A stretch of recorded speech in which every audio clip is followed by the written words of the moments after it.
j'ai constaté ce matin que ça fait la 31e édition des entretiens Jacques Cartier, mais en fait, l'ADN de cet événement, c'est assez particulier, c'est de croiser les regards québécois, français. En fait, l'idée, dans notre cas, c'est de comprendre un peu mieux notre ville en comprenant mieux la ville de l'autre côté de l'Atlantique, de façon à mieux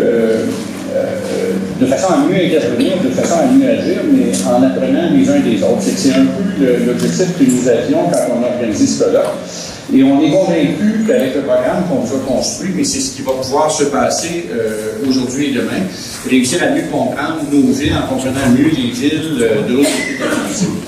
Et nous sommes très contents que les conférenciers que nous avons invités aient accepté de venir et nous les remercions de leur participation à cet événement qui va, je suis certain, vous plaire autant que ça va nous plaire, nous, comme organisateurs. C'est que voilà, je cède la parole à Thierry. Et le micro. Je te remercie. Donc effectivement, avec cette équipe-là, ça fait quand même 3 ans qu'on travaille ensemble. L'organisation d'un colloque comme ça, c'est quand même une bonne année pleine, hein, justement, pour tout organiser, puis pour avoir cette grande logique de savoir qu'est-ce qu'on a envie de transmettre. D'abord, je tiens à remercier la ville de Lyon, parce que, donc, qui est partenaire et qui nous a beaucoup aidés, enfin, voilà, qui nous accueille, et puis ainsi que la métropole aussi, qui est partenaire. Avec ça, donc, l'idée, c'est qu'on ait, pendant ces 2 journées, vraiment un échange entre la salle et puis les intervenants, et d'une manière, je dirais, entre guillemets, décontractée. C'est-à-dire que j'ai appris, en tout cas en allant à Montréal assez souvent, que finalement, c'était vraiment l'amitié, les liens sur des rapports assez francs d'ailleurs qu'on pouvait avoir sur les discours. Et ce qui est intéressant, c'est qu'à travers les intervenants, qui sont, moi je trouve, d'une grande qualité, on va avoir aussi un regard assez étonnant, c'est le regard des femmes aujourd'hui, qui sont un regard nouveau sur la ville, comme étant des parties prenantes de la construction de la ville de demain. Et je trouvais intéressant de faire intervenir aussi justement celles qui sont, en tout cas à Montréal, des vrais exemples que j'ai pu rencontrer. Et je suis vraiment ravi en fait qu'elles aient accepté de venir. Et puis après, on va avoir comme ça une succession de personnes qui vont venir. Je pense que vous allez être en tout cas intéressés. Et je souhaiterais que vous puissiez intervenir pendant à la fin de chaque présentation. Alors, on va commencer par effectivement une première partie un peu plus protocolaire, voilà, qui est l'accueil en fait de nos élus. Et je vais commencer par accueillir donc Michel Defaou, on connaît bien Lyon, bien sûr, hein, qui est vice-président délégué à l'urbanisme, renouvellement urbain, habitat et cadre de vie du Grand Lyon, et bien sûr adjoint à la ville de Lyon. Voilà, Michel, je passe la parole.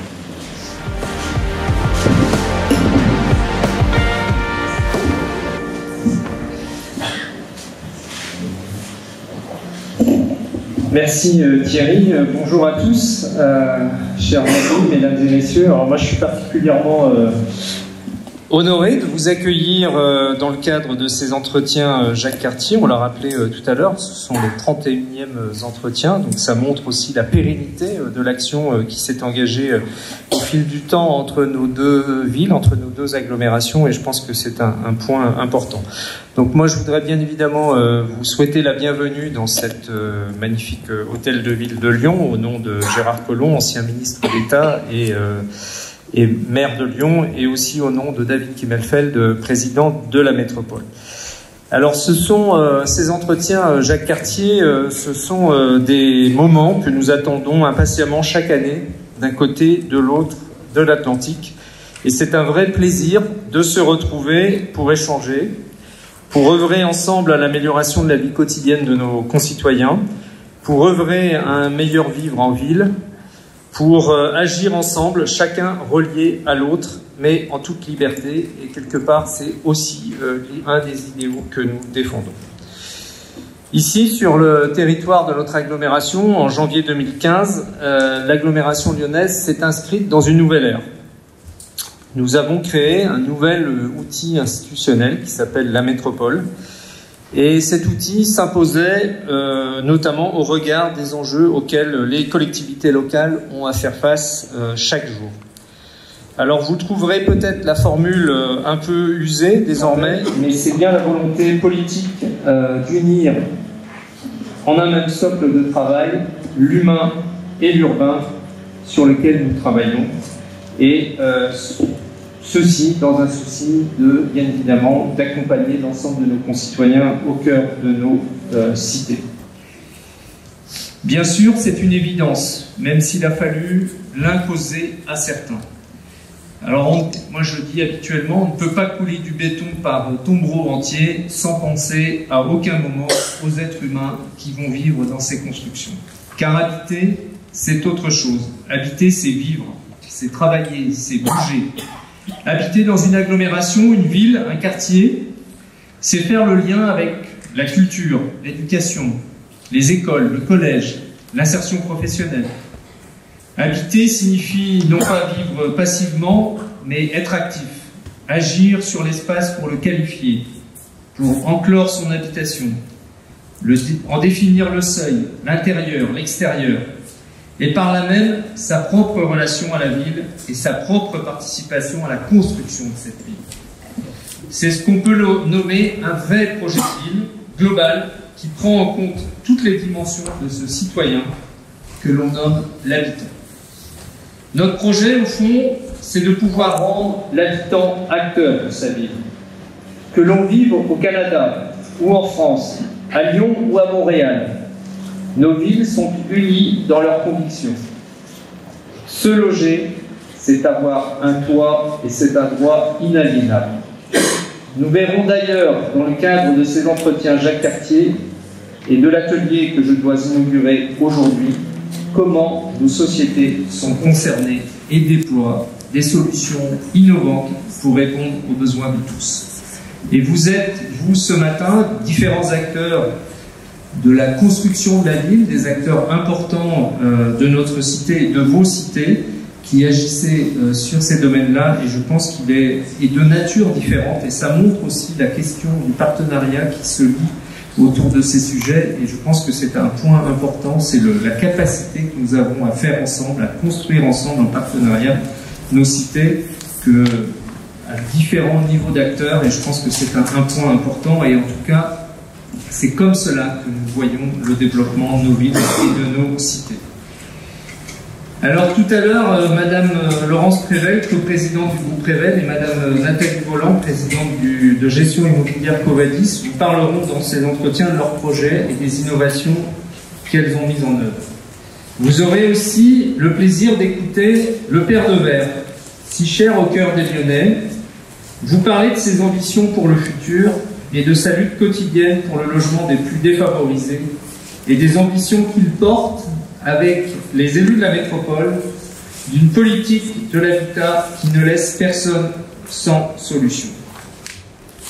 L'ère des métropoles, c'est bien évidemment l'essor technologique et le parti pris de l'innovation qui favorise des changements de fond dans le domaine de l'urbain. Quelque part, cette technicisation amène du mieux-vivre pour nos concitoyens. Mais à tous les échelons de la production, que ce soit au niveau de l'architecture du bâtiment jusqu'à sa livraison, l'innovation transforme notre manière de travailler et notre manière aussi d'habiter. Au-delà de l'urbain, vous travaillez donc au cœur des foyers de nos concitoyens, ce qui donne à votre travail une mission si particulière. Vous pourrez voir au cours de vos visites, que ce soit à la Duchère, à la Pardue ou à Gerland, comment nous nous efforçons de renouveler, de transformer notre ville et donc de métamorphoser nos quartiers. En tenant compte, bien évidemment, de leur histoire, de leurs habitants ou de leurs travailleurs qui ont vécu de véritables aventures humaines dans des usines ou des ateliers qui fourmillaient autrefois d'activités, et aussi comment, à la Duchère, ces parcours de vie de personnes qui accédaient à l'époque enfin à un logement décent. Quant à la Pardieu, un site qui fut lui aussi à l'époque totalement métamorphosé dans les années 60-70, c'est une ancienne caserne militaire située en plein cœur de notre agglomération et qui a vu l'accueil d'un quartier d'affaires et ensuite d'une gare. Nous l'avons reconverti à cette époque-là et nous sommes en train d'engager une seconde reconversion parce que quasiment une cinquantaine d'années après, cette histoire doit continuer à avoir un prolongement et s'adapter à l'évolution de notre ville. Et vous verrez donc comment nous nous sommes tous retrouvés partenaires. Que nous soyons promoteurs, industriels, commerçants, bailleurs, architectes, urbanistes, paysagistes, tous ces métiers qui font la ville. Comment, sur la base d'une volonté politique d'améliorer le cadre de vie des habitants, nous avons innové, imaginé, créé et renouvelé des quartiers entiers, sans oublier aussi cette attention toute particulière à l'histoire et au patrimoine, et nous sommes ici très sensibles dans cette ville qui est classée au patrimoine mondial de l'UNESCO. Je sais que depuis 31 ans maintenant, d'une rive à l'autre de l'Atlantique, nous nous inspirons, nous nourrissons de l'échange de nos expériences et comment nous bâtissons la ville de demain par prospective, par anticipation des grands mouvements qui traversent nos sociétés. La problématique des métropoles, c'est de trouver comment concilier profitabilité, le désirable, le soutenable, l'abordable. La métropole doit pouvoir trouver des solutions en matière économique, en matière de transport, en matière de mobilité, de culture, d'énergie et de développement durable.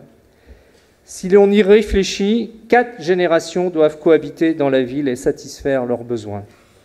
La métropole est aujourd'hui une plaque tournante des parcours de vie. La métropole et la ville de Lyon sont aujourd'hui engagées dans l'élaboration et la mise en œuvre de documents cadres majeurs pour asseoir sa stratégie en matière d'habitat et de logement.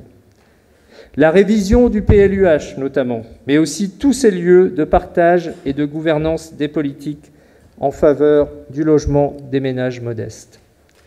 Un PLUH, un plan local de l'urbanisme et de l'habitat, qui favorise une politique inclusive de tous nos concitoyens avec une attention aux plus modestes, la ville pour tous avec ses outils de mixité sociale. Un contrat de ville d'agglomération et un volet habitat, notamment sur le nouveau plan de renouvellement urbain. Nous avons engagé ici sur le territoire de la métropole de Lyon, au sein de 14 quartiers qui ont été identifiés par l'État, de profondes mutations avec des démolitions de logements sociaux, de logements aidés qui vont être reconstruits sur des communes où il en existe peu, et ça permet aussi de réarticuler l'ensemble de ces quartiers, de mieux les connecter à la ville. Et donc il y a toute une stratégie d'adaptation d'un certain nombre de nos quartiers de notre agglomération qui concentre aussi un certain nombre de difficultés et avec comme objectif de les tirer vers le haut. Et donc c'est une action forte que nous menons en lien entre la métropole, la ville, les bailleurs, les services de l'État, l'Agence nationale de renouvellement urbain. Et vous le voyez, donc c'est une action de fond qui doit être conduite pour justement mettre en œuvre aussi ces métamorphoses sur ces quartiers. Et puis, 2 autres éléments essentiels, c'est l'articulation de notre stratégie d'habitat et de logement avec le projet métropolitain des solidarités. Et enfin, un plan local d'action pour le logement et l'hébergement des personnes défavorisées. Nous avons aussi lancé des expérimentations et des études sur le thème du genre et de l'urbanisme qui nous montrent comment on peut prendre des décisions inclusives et exclusives des femmes dans l'espace public. Sujet révélateur de la transformation de nos modes de pensée que cette prise de conscience qui s'impose désormais à nous tous dans l'élaboration de nos projets. Je ne vais pas citer ici toutes les démarches partenariales que nous mettons en œuvre, mais je peux vous dire que nous bénéficions d'une boîte à outils à la fois vertueuse et bien fournie, même s'il reste encore un certain nombre de choses à faire. Mais tout cela, Anne Gestin vous en parlera tout à l'heure dans son intervention. Nous sommes ici dans une configuration idéale pour débattre de la construction de la ville et construire un pont entre Lyon et Montréal. Et pour conclure cette introduction, que je ne souhaite pas trop longue, puisque nous avons et vous avez beaucoup de choses à échanger, mais peut-être aurais-je commencer par cela, je voudrais souligner le titre de cet atelier, car vous l'avez remarqué, nous sommes passés à une autre dimension. Nous parlons non plus d'accompagnement au changement, mais d'accompagnement à la métamorphose. Accompagner la métamorphose, ces termes associés ne sont-ils pas paradoxaux? Que signifie ce terme de métamorphose appliqué à l'urbanisme, à l'habitat, au cadre de vie, au mode de vie? J'ai trouvé deux significations à ce terme. La première serait un changement de forme, de nature ou de structure, tel que l'objet, la chose, ne soit plus reconnaissable. Ce serait bien le cas de nos quartiers et de nos villes. La deuxième, c'est un changement brusque qui intervient dans l'organisme et notamment dans le développement de cet organisme, lorsque, par exemple, des batraciens muent ou des insectes changent. Alors je suis d'accord avec vous sur le choix de ce titre. Nous sommes dans une grande période de mutation. Pas une transformation lente. Tout s'accélère. Nous avons donc à imaginer ensemble, dans les grands changements que nous vivons, l'enjeu est bien de ne pas subir cette accélération, de ne pas élaborer des solutions qui ne seraient que de l'urgence. La notion de temps est donc primordiale dans nos réflexions, le temps long, le temps court, le temps de la réactivité pour répondre à nos défis, le temps de vie des gens aussi. Nous ne sommes plus dans l'accompagnement du changement qui serait sous-tendu à une modification mesurée et dans une sorte de continuité douce de ce qui fut précédemment. Nous parlons bien aujourd'hui de métamorphose. Et pour finir, je voudrais souligner l'apport d'un nouveau regard, celui des femmes dans nos sociétés, et de la place qu'elles prennent dans nos réflexions et nos projets. La métamorphose ne viendrait-elle pas aussi du fait que nous discutons ensemble et qu'enfin, les femmes prennent toute leur place dans nos décisions, ce qui tend à donner une dimension humaine à nos projets, à mettre nos compétences techniques au service de nos projets et non l'inverse. Les intervenants et les intervenantes de vos ateliers vont très certainement vous en parler, et la métamorphose étant un mot féminin, je conclurai au travers de ce regard des femmes sur nos projets. Vive les femmes dans la construction de notre ville et de nos agglomérations. Merci.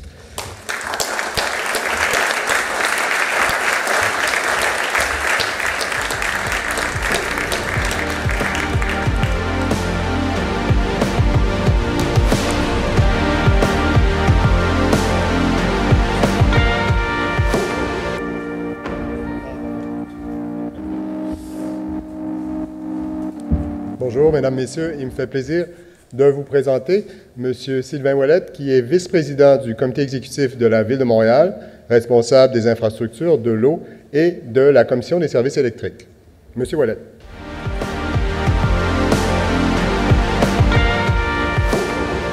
Alors, bien le bonjour. Alors, merci M. Lefaou, vice-président responsable délégué de l'urbanisme et renouvellement urbain, habitat et cadre de vie de Lyon. M. Thierry Roche, organisateur du colloque. Mesdames, Messieurs, bonjour. Alors, au nom de la mairesse de Montréal, Mme Valérie Plante, écoutez, je suis très heureux d'être ici aujourd'hui. Je pense qu'elle aurait été très heureuse d'être ici au colloque de l'entretien Jean-Cartier, surtout le fait que cette année, vous avez un aspect féminin qui est à l'avant-plan. Vous savez qu'en 375 ans d'histoire, Mme Plante est la première mairesse de la Ville de Montréal. Alors, je trouvais ça très intéressant au niveau du discours parce que justement, Montréal, au cours des 3 prochaines années, donc d'ici la fin de notre mandat, on va avoir à renouveler 3 plans majeurs également, soit le plan de transport, le plan d'urbanisme et le plan de développement durable. Donc, on est vraiment à un très bon moment. Je vois qu'il y a quand même plusieurs collègues de Montréal ici, mais aussi aux autres colloques en même temps pour justement saisir les idées qu'on peut retenir pour les intégrer dans nos futurs plans. Alors, je vous remercie d'être tous ici réunis pour le colloque Accompagner la métamorphose, organisé en collaboration avec la Ville de Montréal. D'ailleurs, dans votre magnifique hôtel de ville, ça me donne des idées. On va bientôt rénover notre hôtel de ville à Montréal. Donc, pour ceux qui sont déjà venus à l'hôtel de ville de Montréal, c'est joli, mais on a peut-être une petite coche de plus qu'on pourrait faire. Donc, je suis très heureux ici de présenter notre belle métropole montréalaise à ses 31e entretiens Jacques-Cartier. Et merci beaucoup au Centre Jacques-Cartier de nous accueillir à Lyon cette année. Je tiens à exprimer ma grande appréciation à l'égard des liens d'amitié. Hein. Ça a été souligné à plusieurs endroits, notamment depuis hier. On a déjà eu des réunions sur la grande coopération qui unissent Montréal et Lyon. Au fil des ans, les deux métropoles se sont mutuellement inspirées et les axes de collaboration ont évolué. Des projets de collaboration ont eu des portées significatives pour nos villes respectives et plus encore. Alors, la Ville de Montréal est très fière de participer avec Lyon à un projet de collaboration quadripartite, donc Lyon, Montréal, Paris et Bruxelles. Donc, dans le cadre de projets Stratégie innovante et redynamisation par le projet urbain, nos experts en urbanisme se sont rendus à Lyon, où ils ont notamment eu l'occasion d'étudier le projet Guerlain et celui de la vallée de la Chimie. Ils ont constaté que nous avions beaucoup à apprendre sur le modèle lyonnais, entre autres en matière de gouvernance des projets. À notre tour, nous avons accueilli les collègues lyonnais en septembre, où nous leur avons fait visiter deux grands projets urbains, soit Griffintown et le projet 1000. Nous avons été heureux de constater leur très grand intérêt pour nos méthodes en matière de participation citoyenne. Ces échanges sont précieux et c'est un plaisir de constater que les deux métropoles ont encore beaucoup à apprendre l'une de l'autre. Donc, nos villes connaissent des métamorphoses. Hein. Les villes, là, c'est dynamique. Hein. Je pense qu'on peut le savoir. Les villes sont là, elles sont là pour rester, mais elles ne sont pas figées dans le temps, elles évoluent. Et devant notamment les mouvements migratoires, les changements climatiques et la réalité numérique qui évolue à grande vitesse, on se doit aussi d'évoluer et de se métamorphoser. Les métropoles sont tous confrontés aux mêmes défis, axés sur les nouvelles façons d'habiter, de travailler, de se déplacer, de se divertir. Les technologies de l'information, l'intelligence artificielle ou la réalité virtuelle sont autant de secteurs de pointe qui façonnent le monde et qui se développent à vitesse grand V. Il y a d'ailleurs mon autre collègue élu au comité exécutif, M. François Croteau, responsable de la Ville intelligente, qui est aussi dans un autre colloque avec vous de cette semaine. Donc, Montréal a récemment créé son laboratoire d'innovation urbaine, tout comme l'a fait Lyon. Et nous avons choisi de recentrer la démarche de l'innovation montréalaise en y plaçant l'humain au centre. Et ça, je crois que c'est extrêmement important, que ce soit autant au niveau de l'urbanisme. Je veux dire, on ne fait pas la ville pour faire des tuyaux, pour faire des habitations, pour faire des tramways. On la fait parce qu'il y a des humains et il faut d'abord et avant tout répondre aux besoins de nos citoyens. Donc, les deux écosystèmes sont donc plus que jamais alignés et les possibilités de collaboration sont très tangibles. Donc, entre évidemment l'intelligence artificielle et les nouvelles technologies et évidemment au niveau municipal. Montréal a sa stratégie d'électrification des transports, Électrisons Montréal, qui vise notamment à réduire nos émissions de gaz à effet de serre. La communauté métropolitaine de Montréal vient d'ailleurs tout juste, donc ça c'est le Grand Montréal, d'adopter une déclaration d'urgence climatique pour limiter à 1,5 degré le réchauffement planétaire. Évidemment, chacun doit faire sa part. On sait très bien qu'une agglomération métropolitaine ne pourra pas à elle seule combattre les changements climatiques, mais évidemment, si tout le monde suit ce mouvement-là, Montréal est d'ailleurs membre du C40. Cet engagement nécessite la transformation rapide dans les secteurs de l'aménagement du territoire, de l'énergie, de l'industrie, du bâtiment, des transports et de l'urbanisme. De nouveaux défis se présentent et il faut prendre l'urgence climatique comme une façon de renouveler nos façons de concevoir les choses. L'appel est lancé aux architectes, aux urbanistes et autres aménagistes dans la salle, donc allez-y, d'y aller d'efforts au niveau de leur créativité. Hein? Et des fois, c'est difficile aussi de voir les bénéfices et les coûts croisés qui peuvent être faits, notamment au niveau de l'urbanisme. On peut aussi intégrer au niveau de la gestion des eaux, alors que des fois, c'était souvent les ingénieurs qui étaient au niveau de l'eau qui planifiaient ça. Non, non, il faut être capable, à l'intérieur même d'une municipalité, de se parler et de voir quels sont nos coûts et nos bénéfices croisés. Montréal est aussi une ville du savoir, une ville universitaire, qui a notamment été convoitée en tant que première au monde par la Gente étudiante internationale en 2017. Plusieurs étudiants français font partie des quelques 35 000 étudiants internationaux qui fréquentent nos 11 établissements d'enseignement supérieur. Nous comptons bien sûr sur tous ces cerveaux pour poursuivre le développement de notre ville. Car oui, les villes se réinventent. Elles se renouvellent sur elles-mêmes et le développement urbain est au cœur de cette nouvelle réalité, offrant la possibilité d'un bien vivre ensemble. Alors, je vais parler un peu plus quelques projets forts que Montréal est en train de se faire au niveau de l'urbanisme. Vous allez voir probablement plus en détail. Vous allez voir aussi des images dans les différents ateliers plus tard aujourd'hui. Donc, pas plus tard que l'année dernière, nous avons présenté le projet 1000, donc anciennement connu sous le nom de Campus Outremont, de par sa localisation. Un des plus grands projets de transformation urbaine de notre métropole. 1000 évoque le milieu. Son emplacement est vraiment situé au centre de l'île de Montréal, au croisement de 4 arrondissements et d'une ville liée. Il s'agit du premier projet phare d'aménagement durable de la collectivité montréalaise qui permet la requalification d'une vaste friche ferroviaire, en fait c'est une ancienne petite gare de triage de 300 000 mètres carrés, et le redéveloppement de ses abords. Il donne une nouvelle vocation à ce terrain de 38 hectares et permet de le rattacher au quartier avoisinant qui avant ne se parlait pas vu qu'il y avait cette gare ferroviaire en plein milieu. Le projet prévoit la construction d'un pavillon universitaire, d'un centre d'innovation, d'un secteur résidentiel de 1300 habitations, dont 30 % est réservé aux logements sociaux et abordables. Et ça, c'est vraiment une priorité de la mairesse pour justement être capable le plus possible dans les nouveaux projets d'avoir cette part parce que malheureusement, Montréal devient de plus en plus cher. On n'est pas encore rendu au niveau des villes européennes, mais quand même, l'accessibilité, l'abordabilité au niveau du logement devient malheureusement de plus en plus difficile, du moins dans les quartiers centraux. Donc, une place centrale, dans le projet, il va y avoir une place centrale ornée d'une œuvre d'art publique, des parcs et des nouvelles rues profitant d'espaces verts abondants. Ce projet novateur est intégré au plan de développement durable de la collectivité montréalaise 2016-2020. Par ailleurs, cette année, nous avons présenté le projet Bonaventure.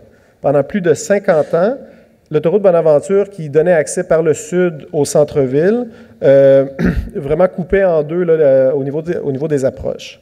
Cet important axe de transport véhiculaire constitue la principale entrée du cœur de la ville. On parle de 27 000 véhicules par jour, dont 1900 autobus.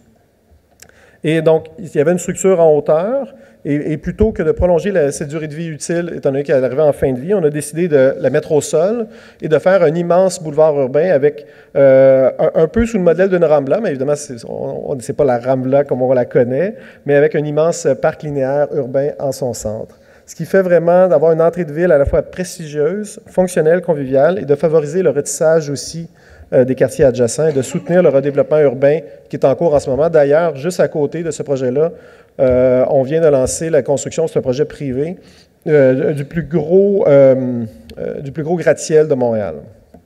Le projet a obtenu la certification site décernée par la Green Business Certification, une première au Canada.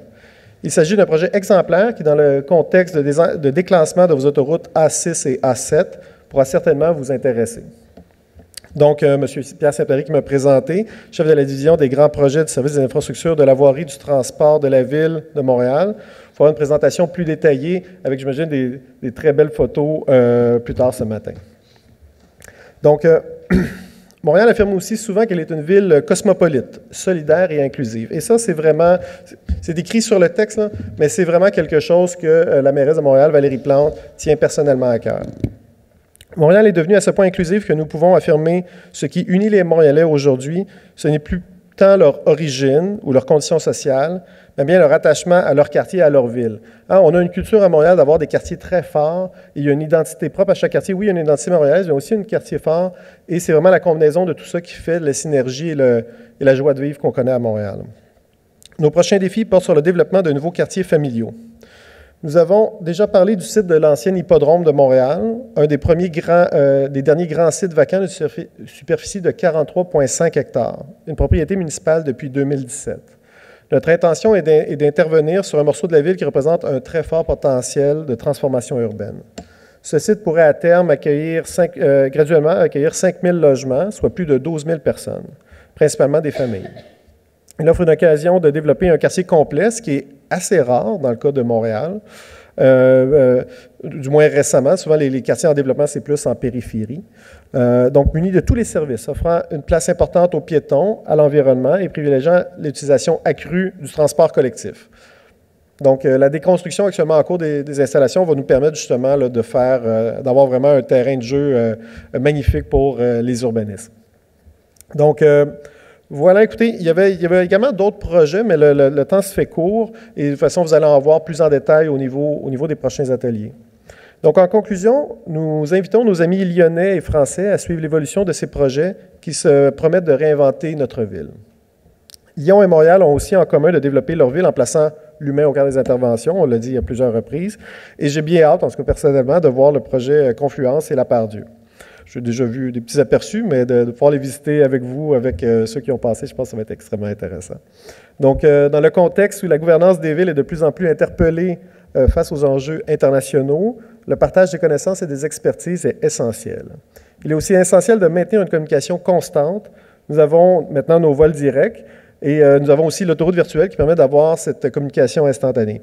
Et puis, évidemment et surtout, il y a ces rencontres en personne, ces rencontres humaines, que ce soit à Lyon, soit à Montréal, pour être capable justement de venir forger des liens et une collaboration maintenant et pour le futur. Alors, merci et un excellent colloque à tous et à toutes.